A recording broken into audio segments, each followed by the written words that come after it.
સ્વામિનારાયણ ભગવાનની જય, અક્ષર પુરુષોત્તમ મહારાજની જય, ગુણાતીતાન સ્વામી મહારાજની જય, ભગતજી મહારાજની જય, શાસ્ત્રીજી મહારાજની જય, યોગીજી મહારાજની જય.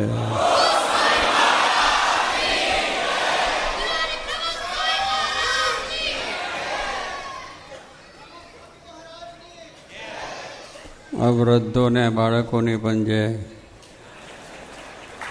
કારણ કે આપણને એમને બહુ આનંદ કરાવી દીધો. એકદમ એવી વાતો કરીને, ગયડાની વાતો સાંભળીને, છોકરાની વાતો સાંભળી મૂંઝવણ થઈ ગઈ. હવે કરવું શું? તમને થઈને અમને મૂંઝવણ થઈ. એટલે આ તો બધું આપણે જાણ્યું, બધું પ્રશ્નો બધું થયું છે. એમાં વડીલો કે બાળકો યુવકોનો કોઈનો વાંક કાઢાય એવો છે નહીં. વાંક કાઢીએ તો આપણે ગુનામાં આવી જઈએ એવું છે કે આવો બધો સરસ જમાનો છે, એમાં વળી તમે અમને કહો કેમ ચાલે? આ જમાનાનો લાભ લેવા દો. અત્યારે આ લાભ લેવા માટે અમારો જન્મ છે. જોવું ને હરવું ને ફરવું ને નાચવું ને કૂદવું ને બધું. ડોહા હોય કહે છે ટીવી જોવા બેસી જાય. ડોહાને ક્યાં કહેવાનું? એ પાછા નવી જમાનામાં ભરી જાય છે. અને પછી મારો છોકરો બગડી ગયો. તમે પહેલાં બગડ્યા એની વાત કરો ને. આપણે શું આ ટીવી જોઈએ જોતો હોય? પણ ના, તું બેસ. અમે તો 1 રૂપિયાનું 400નું, અરે 1 રૂપિયાનું 4 શેર 4 શેર ઘી ખાધું છે. બે જમાનામાં 1 રૂપિયાનું 4 શેર. અત્યારે ભાવનું કિલો ઘી મળે. એટલે એ પછી વાત કરે કે તમે હું સમજો ઘી ખાધું. એટલે અમે જોઈએ. પેલો છોકરો ના પાડે કે ભાઈ આ જોવા જેવું નથી, બહુ તમને આંખ્યો થાય. તે જ છે. હજુ તારા દેખું છું. એટલે આવી બધી વાતો કરે. પણ એ બધી વાતોની અંદરથી આપણે કોઈનો દોષ કાઢ્યા સિવાય અત્યારનું જે વાતાવરણ અને પશ્ચિમનો જે પ્રહાર આપણા ઉપર છે, પશ્ચિમની રહેણી કહેણી, ખાવું પીવું, બેસવું બોલવું, એ આપણા ઉપર પ્રભાવ કરે. અને એ પ્રભાવને આપણે વળગી પડ્યા. એનો વિચાર નથી કર્યો કે આ છે, એનું પરિણામ શું છે. એ કરવાનો વિચાર નથી. બહુ સારું છે, કૂદવા માંડી પડ્યા અને એમાં લેવી જવા માંડી પડ્યા. એ પ્રમાણનું વાતાવરણ ઘરમાં થઈ ગયું ને બહારે થયું ને બધું થયું, કુટુંબમાં પણ થયું. એટલે બહારનું જે વાતાવરણ, પશ્ચિમનું જે વાતાવરણ છે, એ આપણી અસરનું આ બધું કારણ છે. અને હજુ જો આપણે નહીં સમજીએ તો પછી આપણું કોઈ ઠેકાનું પણ રહેવાનું નથી.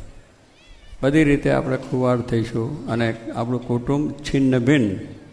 જે આપણું જે પૂર્વ જે આપણા ભૂતકાળમાં બાપ દાદાઓ થઈ ગયા, વડવાઓ થઈ ગયા, તેગડેનો સમાજ થઈ ગયો, આપણે ધર્મનું વાતાવરણ, આ બધું તમે એનો વિચાર કરો. ભૂતકાળને ભૂલી ન જાઓ. તમે ભૂતકાળ આખો જો ભૂલી જશો તમારું અસ્તિત્વ જ નથી. ભૂતકાળની અંદર આપણા બાપ દાદાઓ કેવી રીતે રહેતા હતા, કેવી રીતે કાર્ય કરતા, શું કરતા, એમની પરિસ્થિતિ ગમે તે હોય.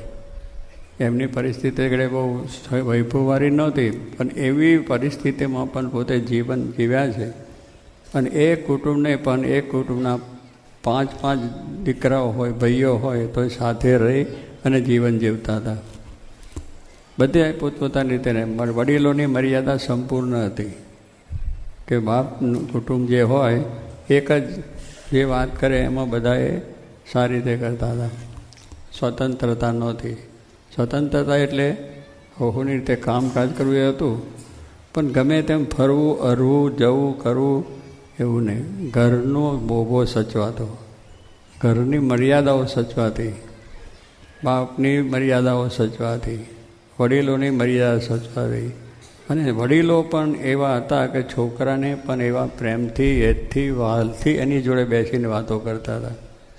આજે એ છે જ નહીં. નવો જમાનો છે કે અમારે હરવા ફરવા જોઈએ.